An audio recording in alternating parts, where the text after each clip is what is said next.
Olá, boa noite. Se estiverem me ouvindo, eu sou o Júlio Silveira, sou um dos curadores da Ler. Muito bem-vindos a esse encontro da Ler. Por enquanto aqui Olá, boa noite. Online. Me ouvindo, sou o Júlio Silveira. Daqui a pouquinho a gente vai estar todo mundo junto no Rio de Janeiro, em novembro. Grande encontro, o Festival do Leitor, que é a Ler. Eu estou muito feliz de poder começar por aqui esse encontro da Ler, essas conversas entre escritores, criadores e os próprios leitores. Isso só é possível graças a essa rede incrível que faz a gente acontecer, os nossos patrocinadores e vocês, leitores, todo mundo que está nos acompanhando.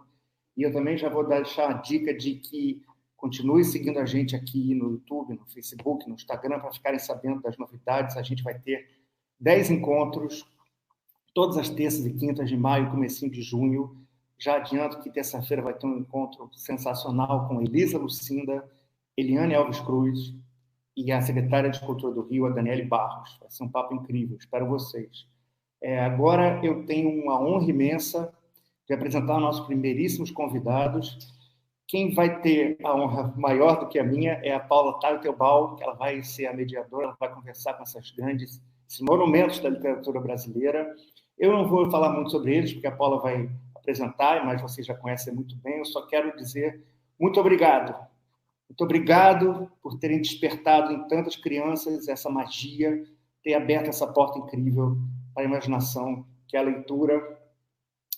E, sem mais delongas, eu vou passar a bola para a Paula e agradecer a Flávia Lins Silva, queridíssima Flávia Lins Silva, e o maravilhoso Pedro Bandeira. Boa noite e bom papo.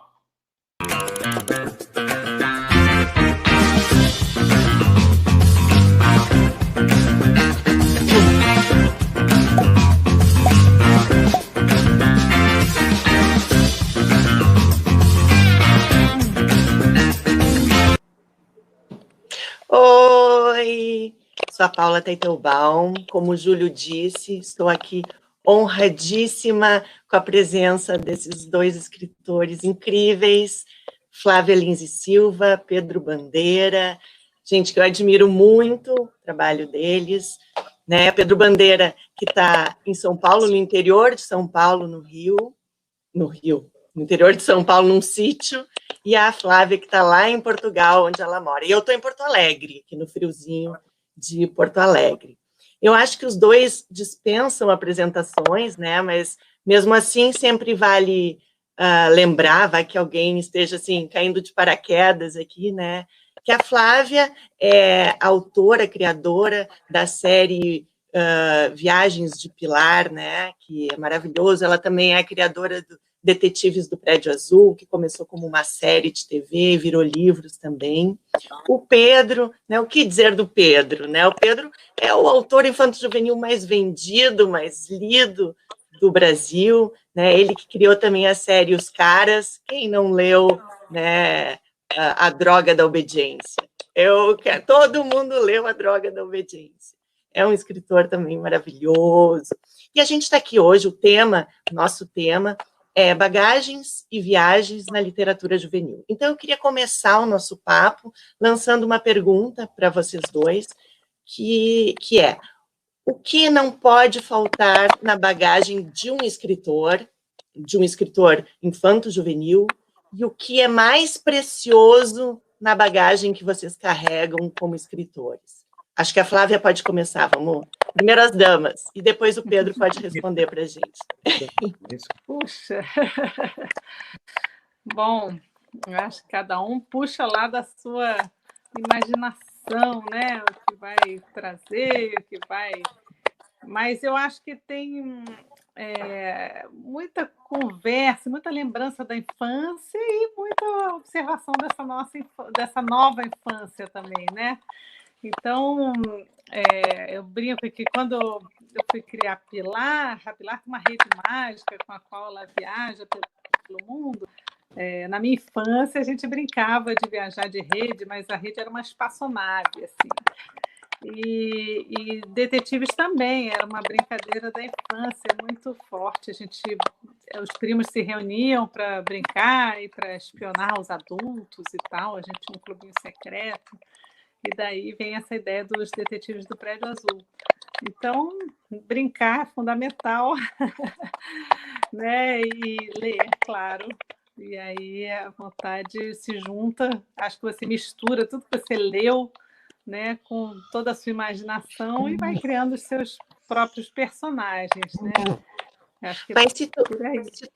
se tu tivesse que escolher uma coisa dessa tua bagagem, seria a tua rede mágica, onde tu imaginava as tuas histórias e na qual depois a Pilar viria a viajar? Teria uma única coisa, ou, na verdade, a tua própria história Eu acho preciosa? que é brincar.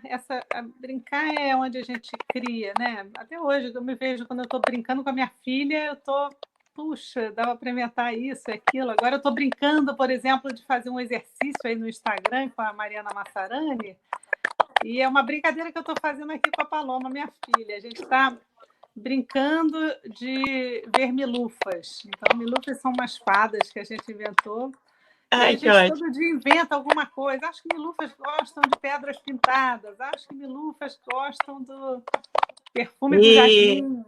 E aí olha, cada vai dia ter a um gente vai livro de botando. milufas aí, já estou vendo. E Vai, está sendo vai. uma experiência divertida. Eu mando as maluquices para a Mariana ilustra, a gente bota lá no Instagram e vai brincando de milufas. Mas eu acho que quase sempre vem de uma brincadeira, de uma coisa gostosa, assim, de uma sensação muito gostosa. Tá, e Pedro? E a tua Olha, bagagem?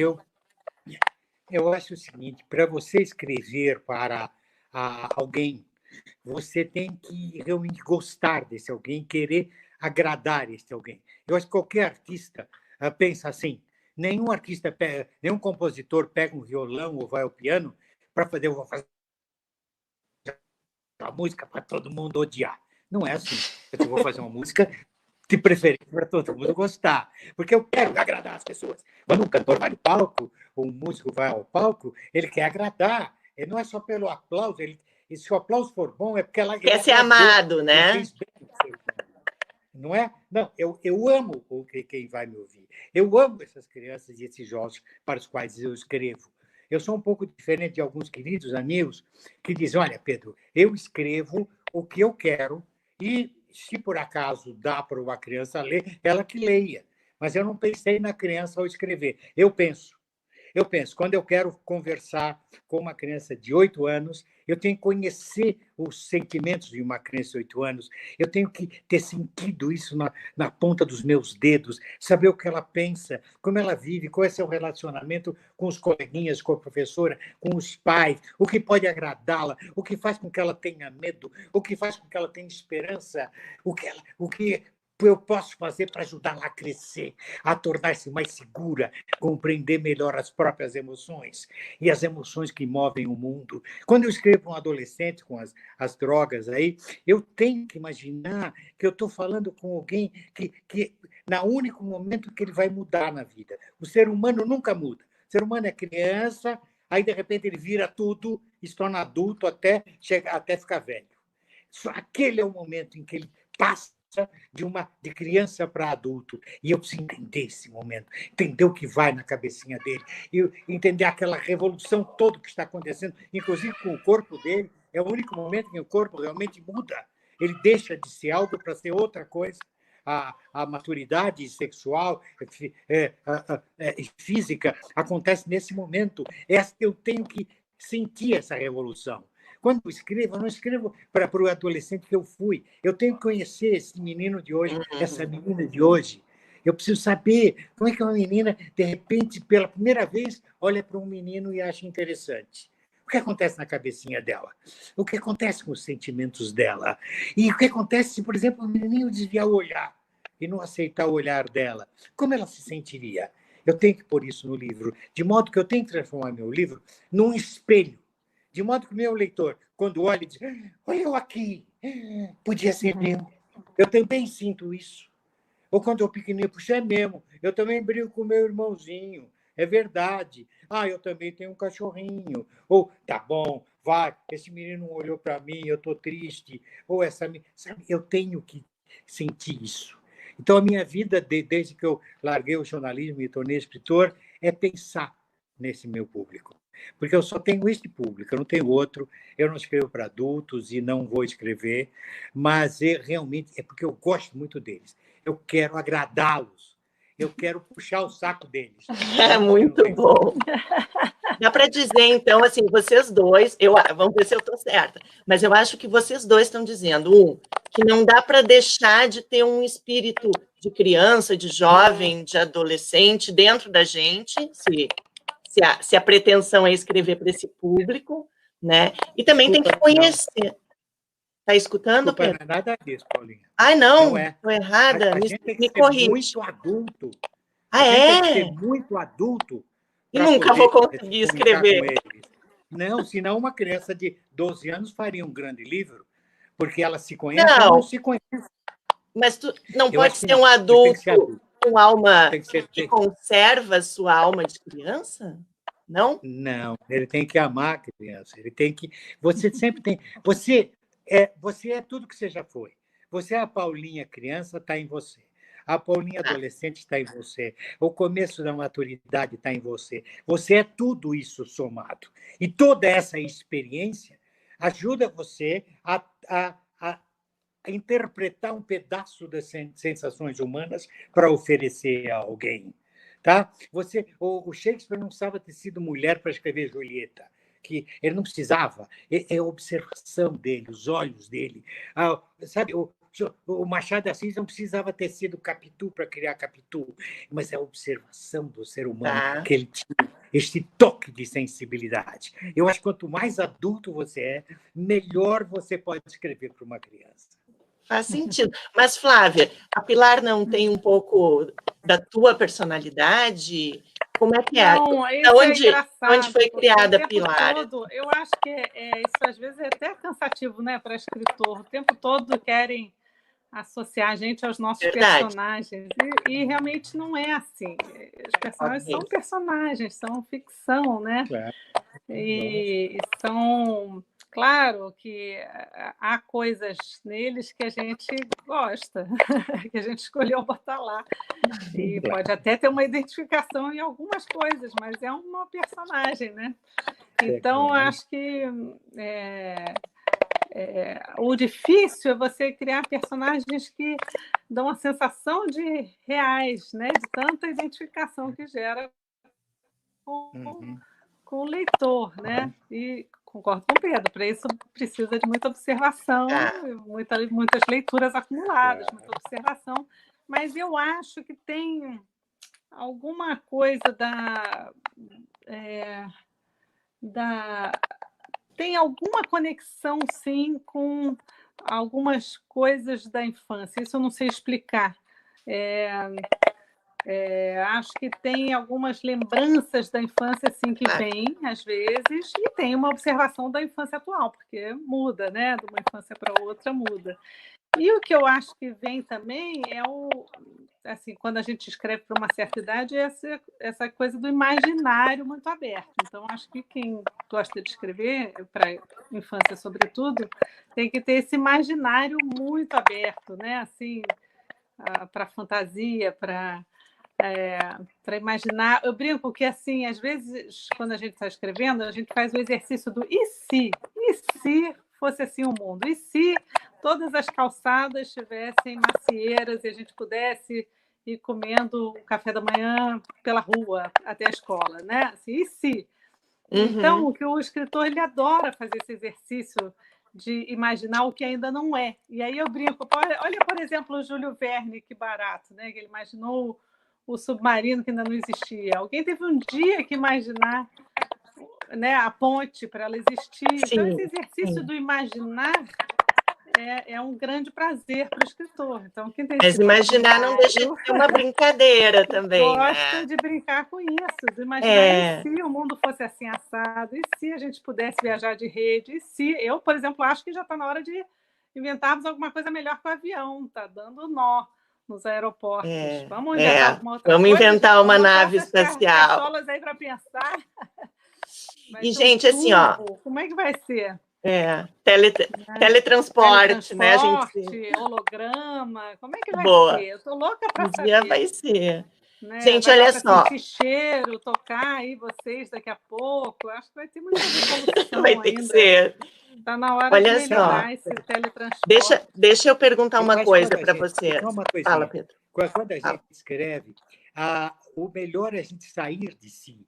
Isso de... Veja, eu me sinto melhor quando eu escrevo. Para criança pequena, você geralmente usa animaizinhos, usa fantasia, e não importa muito o sexo. Uma criança e um menino de 5 anos são crianças, não têm sexo. Mas quando você vai escrever para o pré-adolescente ou adolescente, eles já se diferenciaram e já têm emoções, sentimentos, hormônios diferentes.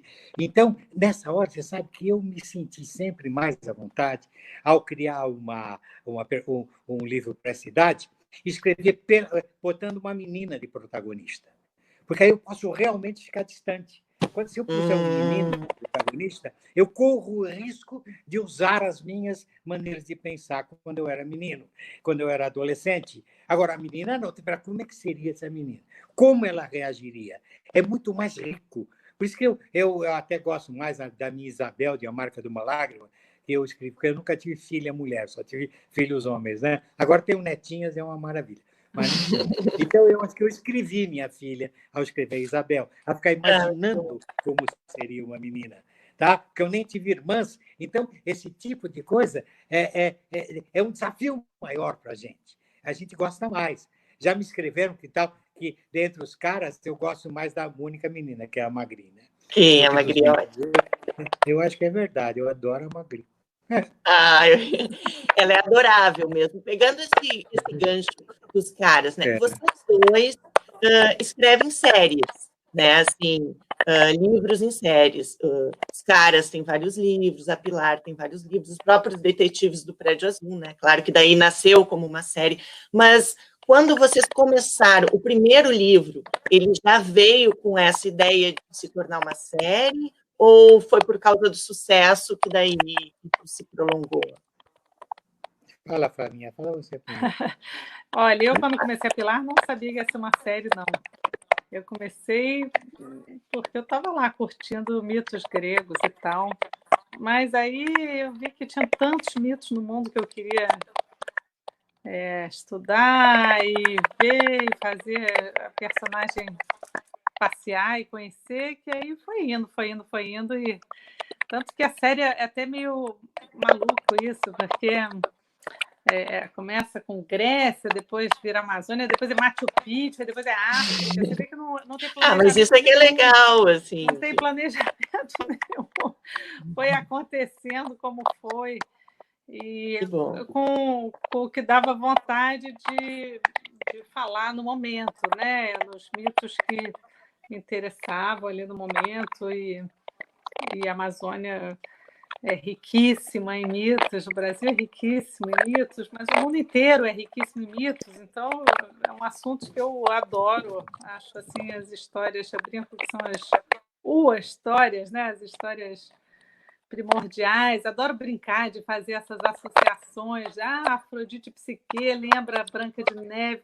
Eu adoro ir buscar a origem das nossas fábulas e histórias mais antigas. Na Pilar na China, eu conto a história da Yexen, que é essa Cinderela chinesa, que provavelmente deu origem à Cinderela que nós conhecemos no mundo ocidental. Então, eu adoro ler e beber nessa fonte de histórias muito, muito Quanto antigas. tempo, pegando esse gancho, quanto tempo tu demora pesquisando coisas para os livros da Pilar até o livro estar pronto? Imagino que varie, claro. Um ano, né? pelo menos. Sim, porque é um trabalho de pesquisa. Porque né? é muita pesquisa até eu achar a forma, o formato, né, para contar tudo aquilo. Se vai ter no tempo presente, se vai ter no tempo passado, se vai voltar lá numa era em que acreditavam naqueles mitos, ou se vai ser uma viagem pelo tempo atual. Cada livro também é de um jeito. E Pedro? E os caras nasceram como uma série? Não. Eu, quando fiz a Droga da Obediência, eu já tinha feito 2 livros antes. Primeiro, eu tentei imitar o fazer literário do Lobato e tal, o livro eu gosto muito. E fiz um outro mais com um Apolo, com uma fábula que eu adoro também, sobre bullying. Mas aí, quando eu criei Os Meninos, eu tentei fazer como os meninos são. Os meninos, quando chegam na adolescência, eles não são mais solitários. É como o Narizinho, por exemplo, é solitária, né? E fica inventando tudo. O adolescente começa a ter turminha. Ele tem 3, vocês, quando eram jovens, tinham 3 ou 4 amigas muito diferentes das outras colegas da classe. Eram muito amigas, como irmãs. Até hoje vocês convivem com essas pessoas e amam essas pessoas, como eu, já com quase 80 anos, ainda tenho ligação com esses amigos da juventude. Eu criei esse grupinho e fiz o livro foi um grande sucesso, mas eu não imaginava que aquele grupinho iria continuar. Naquele tempo, usava-se uma coisa que ninguém sabe o que chamava CARTA, carta. Era um envelopinho surgindo no papel com a mão. Não era é verdade, com tinta. Você não sabe o que é isso. Mas vira peça de museu mesmo. Os arqueólogos vão descobrir isso. E estava no correio com selinho. Aí eu recebia muitas cartas, né, dos leitores, falando, eu gostei muito, façam outras histórias. Não, esses meninos, os caras são ótimos, façam outras histórias, outras aventuras. E aí eu comecei, falei, bom, aí fiz. Eu fiz e acho que o Pedro no Pantanal e tal, que é o Pântano de Sangue, Anjo da Morte, sobre o nazismo. Aí cheguei até 6 livros com os caras, mas inicialmente não era. Agora, por exemplo, eu parei de fazer porque o mundo mudou muito. Então, quem escreve fantasia pode fazer qualquer coisa, porque o mundo não muda na fantasia. Tá? A fantasia é a fantasia. Mas, como a história dos caras são mais ou menos realistas, quando eu os escrevi, em 1983, o primeiro livro, não havia celular, não havia computador pessoal, não havia internet, não havia nada. Então, meus personagens, quando querem telefonar, eles vão num orelhão que existia, onde você tinha uma moedinha de metal, aí tinha um disco cheio de número, você põe o dedinho e fala rocket, rocket, rocket. Você fala isso para uma criança hoje, fala, como? O que é isso? É como se falasse em dinossauro, em pleistossauro para eles. Né? Só se eles fossem ao museu saberiam o que é um telefone de discado. Então, fica difícil escrever hoje uma aventura com eles. Seria muito estranho se os caras hoje não tivessem um celular.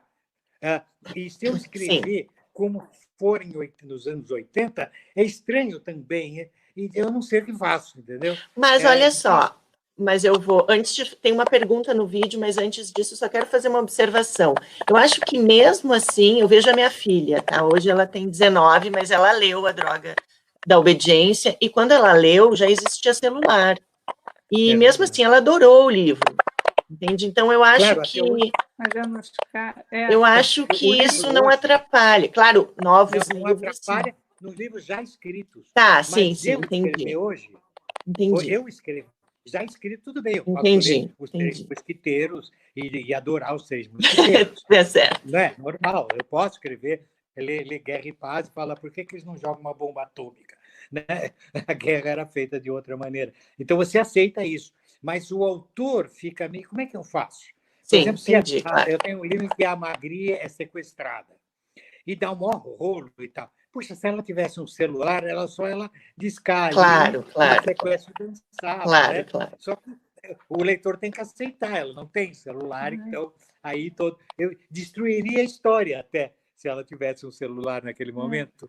Então, eu preciso de imaginar hoje uma história que não dependa de nenhuma dessas modernidades, o que é difícil. Difícil. A não ser que você faça a fantasia. Fantasia é fantasia. Aí você faz com dragões, duendes, faz o que você quiser, fadas e bruxas. Então, hoje eu tenho feito mais livros infantis, diversos e tudo mais. Agora estou fazendo 2 livrinhos lindíssimos, mas vai ser para criança pequena, porque depois eu quero o adolescente, eu já fiz o melhor. O livro romântico para adolescente que mais vende é A Marca do Malário. O livro de aventura que mais vende é A Droga do Obediência. E o que eu faço? A feiurinha continua vendendo. Então, eu já fiz tudo, né? Então, eu não sei o que eu faço. Pedro, você já pensou em adaptar os caras para a televisão, fazer uma série de época dos anos 80? Ia ser incrível. Pois é. Esse é um problema grande. Eu, quando escrevi, eu amo cinema, se você lê As Drogas, você vai ver que parece um roteiro de cinema. são cenas curtas que se superpõem, não tem muita descrição, muito diálogo. E logo de cara, no século 90, eu fui procurado por diferentes produtores para fazer uma série com os caras, mas sempre barra no custo. Escrever é fácil, é barato, mas pôr na tela é difícil. Tem aviões de ouro, sabe, é muito dinheiro. E aí não dá, né? A coisa fica difícil. Uma coisa aconteceu que eu não gostei muito foi quando a minha feiurinha, eu achei que foi comprada, né? E fizeram um filme. Mas o filme ficou muito ruim, muito, muito ruim, me desagradou demais.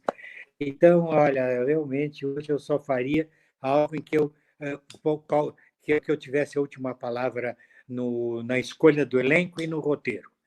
Se eu liberar, como eu liberei a feiurinha, que foi meio destruída pelo filme, não tem nada a ver com o livro, eu fiquei muito triste com isso, então nem é bom falar isso, mas não gostei da experiência. Vamos dar de difícil essa adaptação. Mas se agora tocar o telefone e é o Spielberg, eu vou conversar com ele. Alô, Spielberg! Vamos torcer. O Jorge Lucas, por exemplo.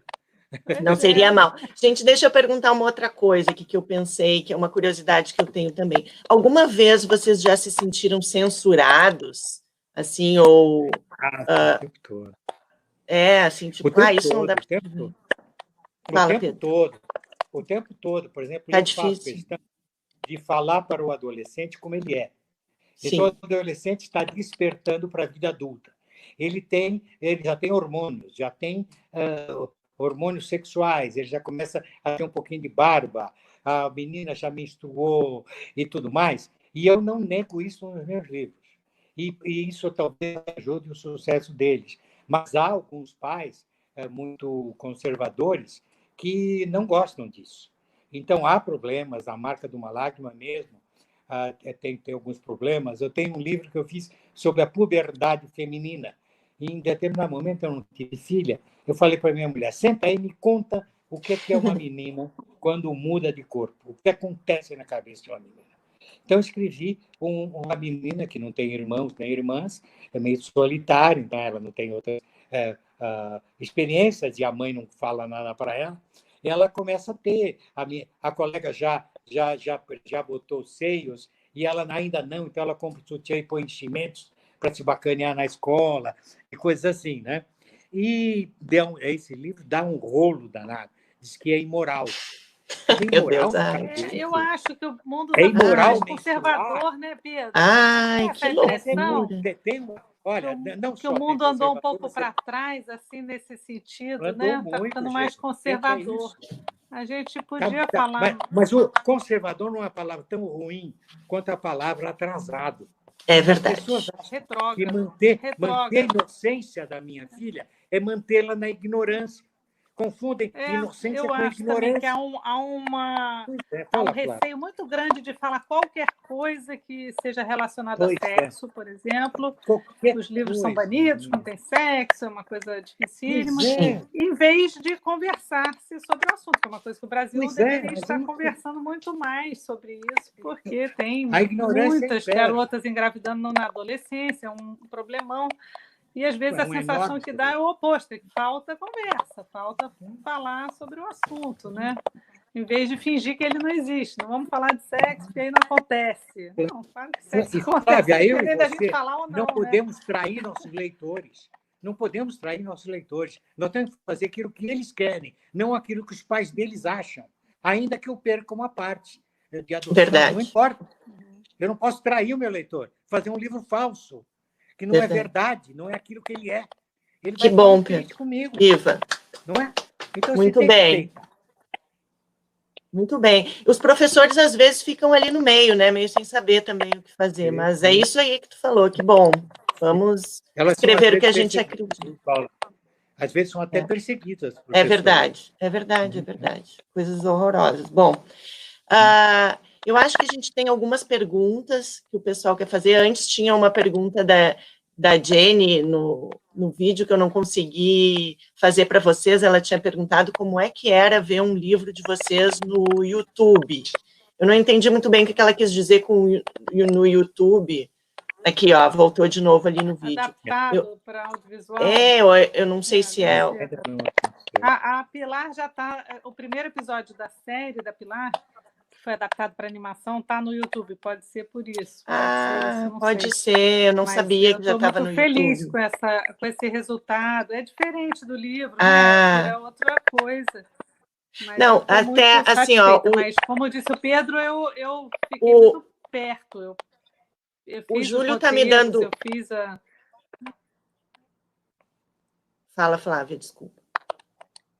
Não, eu estava contando isso, que é difícil essa adaptação, em geral, né, de livro para audiovisual. São dois meios diferentes, né? Um é mais introspectivo, o outro é todo com ação e diálogos, né? Mas, no caso da Pilar, eu dei essa sorte de poder fazer o roteiro também. Então, eu estou muito satisfeita com a adaptação, ainda que sejam outras viagens e outra... a personagem está ali e algumas das histórias dos livros estão ali, mas há outras, e há muitas outras viagens, e a gente optou por fazer cada episódio uma viagem, e eu acho que ficou muito legal, estou muito satisfeita, muito, muito feliz mesmo. A direção do Bruno Basque e do Humberto Avelar, os dois foram ótimos, assim, muito legal. Vamos lá, pessoal, conhecer a Pilar no YouTube, então. Todo mundo, depois, né? Não agora. Está no canal, National Kids, National Legal. Geographic Kids. Ó, tem outra pergunta ali, da Beatriz. Como é a relação com o leitor? Como se aproximam dos escritores hoje tão diferentes? Vocês têm uma... Já que não tem carta mais, mas eu imagino que vocês vão em escolas também, né?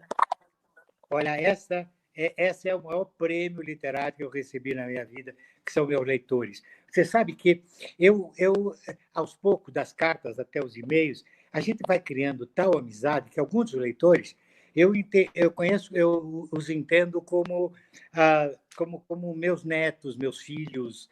Os filhos deles são meus netinhos. Eu recebo convite de casamento deles, a foto do primeiro filhinho. Uma delas, ano passado, um amor de menina, a Bia Japinha, morreu num desastre de automóvel. Foi um drama, foi como se um pedaço de mim tivesse morrido. Há anos eu convivia agora no computador com ela. Eu tenho meninos que são meninas e meninos que eu sinto como meus netos, a Julinha, o Gabriel, a Maria, a Eloá. Mas é tão gostoso ver fotos deles. E eles, inclusive, me usam como se fosse um consultor sentimental. Eu recebo cartas, pessoas... Puxa, o Fábio, eu gostando do Fábio, ele não gosta de mim, o que é que eu faço? Que demais! Eu não gosto dele. Você não gosta dele. A região que gosta de você, pronto. Mas Patrícia, uma coisa tão incrível.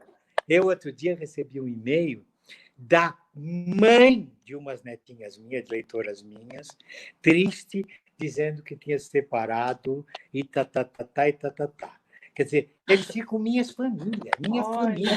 Que bonitinho. É minha família emocional, confiam em mim. Quer dizer, eu não posso fazer nada errado na vida, porque eles acham que eu sei tudo, eu não sei nada, né? Mas acho que eu sei tudo. Mas então, sabe que eu dou carinho para eles e recebo tanto carinho deles. É uma coisa tão emocionante. Não imagino, viu? Eu recebi uma vez uma carta proximidade agora, essa coisa do e-mail, né? Chega direto, porque antigamente chegava a carta para a editora mandava para a gente, né? Agora vem direto o e-mail, de repente aparece um e-mail. Eu respondia sempre. Eu respondia todas as cartas. Nunca deixei de responder.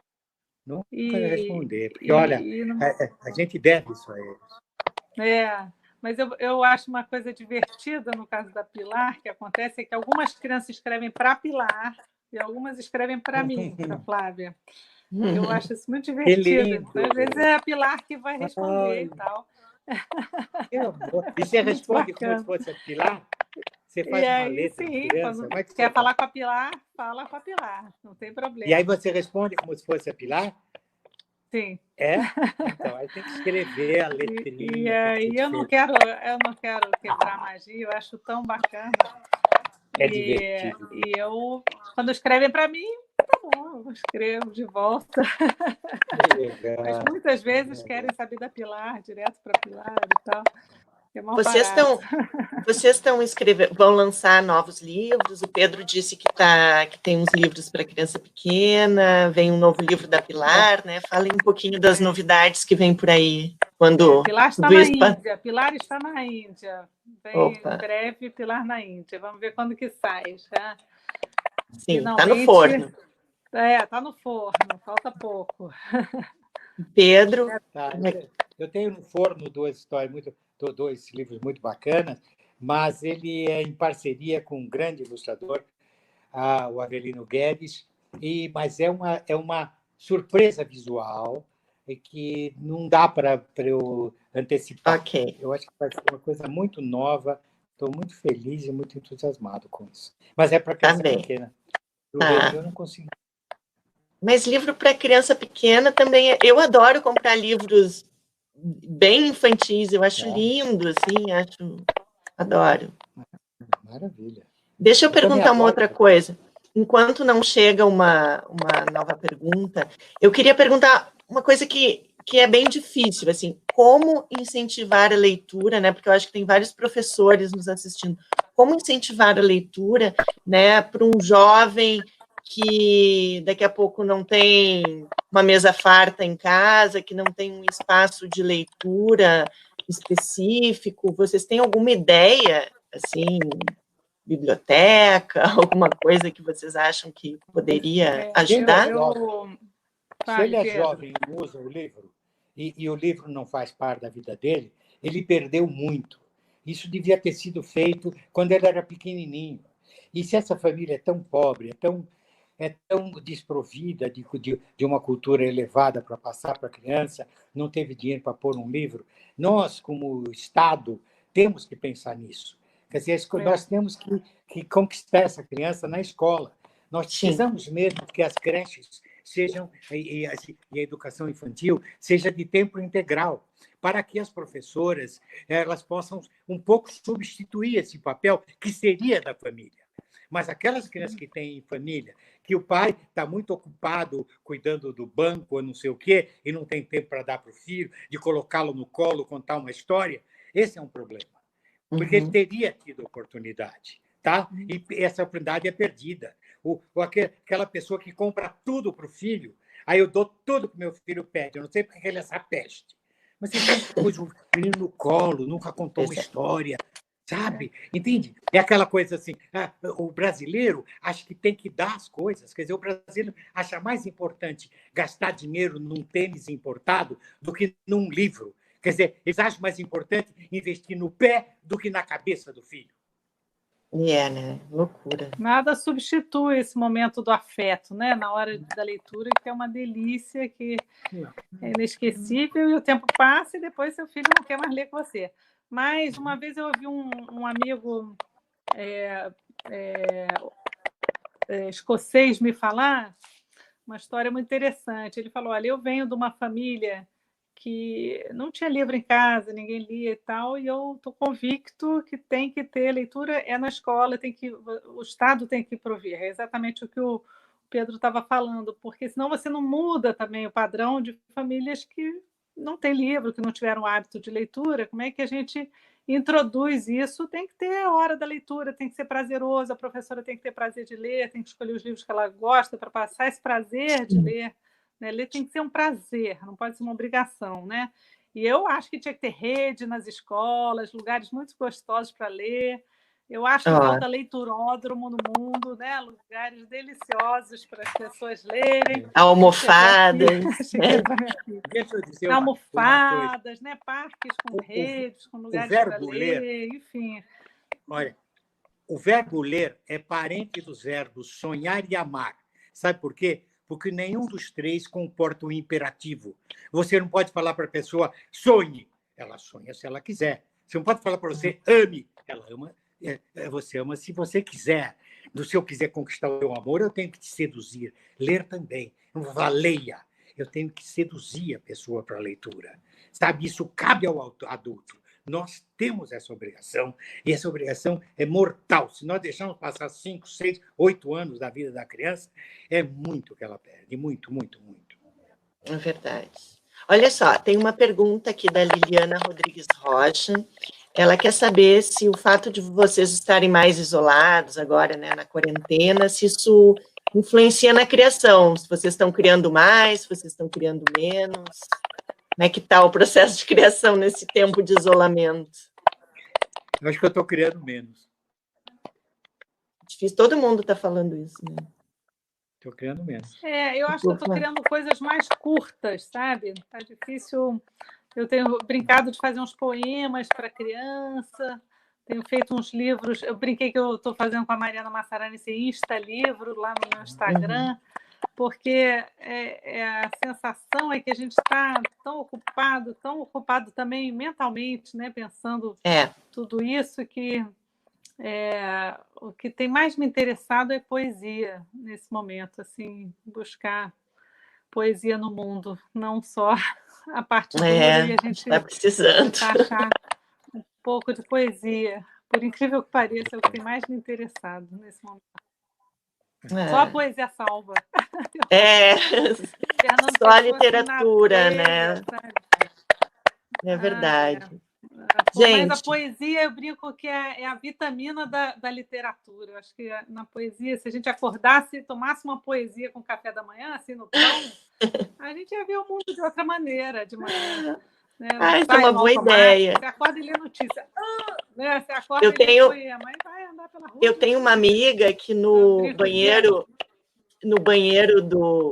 espelho do banheiro, ela colou várias poesias, assim. Então, de manhã, quando ela acorda e vai escovar os dentes, já se olha no banheiro, ela já leu uma poesia. Às vezes ela troca, então ela faz isso. Assim, a primeira coisa que ela lê no dia são poesias. Muda tudo se acordar com poesia, né? Em vez de acordar só com a dureza do dia a dia, ainda mais nesse momento, que é muito duro, né? Então, acho que tem que alternar, claro, a gente não vai deixar de se informar, mas vamos alternar um pouco de poesia, um pouco de notícia, para não ficar só no sofrimento, né? Não, tem muitas poesias duríssimas também, mas é só para a gente não esquecer. Deixar mais leve. É verdade. Bom, a gente está chegando ao fim, eu não sei se temos mais perguntas, Júlio. O Júlio está separando aqui as perguntas para a gente. Não sei se vocês querem falar mais alguma coisa, também alguma coisa que vocês tinham pensado, eu queria ter falado isso, ou se a Flávia quer fazer uma pergunta para o Pedro. Pedro já fez poema para a infância, Pedro? Eu tenho muitos livros de poesia. E, felizmente, são sucessos. Eu tenho uns 8 ou 9 livros de poesia infantil. Cavalgando arco-íris, porque eu sou pequeno, mais respeito, eu sou criança, o que eu quero pode acontecer, os bichinhos esses bichinhos maluquinhos, para criança pequenininha, para criança média e até para adolescente, porque é muito importante. Aliás, para quem está trabalhando com o letramento, isto é, a conquista da compreensão leitora, a poesia é mais fácil que a prosa, porque a poesia já traz a musicalidade natural da língua falada. É mais fácil eu ler um verso sem errar no pé dele, na tônica dele, do que a prosa. Então, ajuda muito o processo de alfabetização. Você não lê errado Minha terra tem palmeiras, onde canto sabiá, as adiscas que gorjei, eu não gorjei, como lá, batatinha, quando nasce, esparrama pelo chão. É mais fácil do que a prosa. E quando eu leio mal, eu sou capaz de gaguejar no meio da frase e acabo não compreendendo. Na poesia é mais fácil. Então, as alfabetizadoras que buscam letramento usam muito as poesias da gente justamente para isso. Porque a criança não erra ao ler uma poesia e ela compreende melhor. Mais tarde, ela vai poder ir para a prosa, mas começar pela prosa é mais difícil, sem dúvida. Com certeza. Assim, ó, vamos à última pergunta, então, né? Porque o nosso tempo, infelizmente, já está terminando. A Priscila pergunta: com o isolamento social, ler é mais que um hábito, uma necessidade. Você, não sei se ela pergunta para alguém especificamente, mas vamos botar no plural, vocês acham que é uma boa oportunidade para os pais lerem para as crianças? Deveria ser. Pelo amor de Deus, aproveite, põe teu filho no colo. Lambe ele, que nem a gata faz com o gatinho. Ele quer isso, ele não quer presente, Eu não ele não sei, quer tênis da moda. as crianças não vão para a cama ele lendo, quer aqui em bola. casa o hábito é esse, vai para a cama ler. Né? Então, Claro, mas toda em noite voz tem alta leitura, com não tem uma ele. noite que não tenha. Eu acho que Exato. é um bom hábito, né? Vamos desligar a Ouça TV, é hora de ele, deixa dormir, ele cada um falar com escolhe o você. livro e vamos para a cama. Eu acho que a gente tem que Exato. aproveitar esse período para todo mundo mais em casa, né? Acho que, no vai geral, acontecer. acontece todo mundo trabalhar 70% do tempo e ficar com a família 30%. Agora inverteu. Vamos curtir o que dá para curtir, né? Que tá junto, ler junto, ver filme junto e Pena que meus aproveitar. netinhos não estão aqui, viu? Meus netinhos não estão aqui, meus filhos são todos grandes, e meus netinhos, se eu estivesse aqui, eu ia mimar eles bem. Aqui, ó, tá, eu disse que era a última pergunta, mas só mais uma, tá? Uma só, até porque lá em Portugal já é tarde da noite e a Flávia tem que ir para a cama. Bom, aqui, ó, a Patrícia Montes pergunta: Flávia, como foi a experiência de escrever nas folhas do chá com a Liu Wong? Amei esse livro. Ali, ó, apareceu.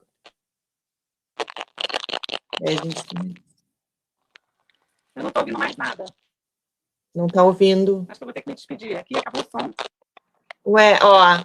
Agradeço muitíssimo. Então tá, fica para a próxima, Patrícia. Gente, então assim, ó, vou agradecer a vocês, vou me despedir.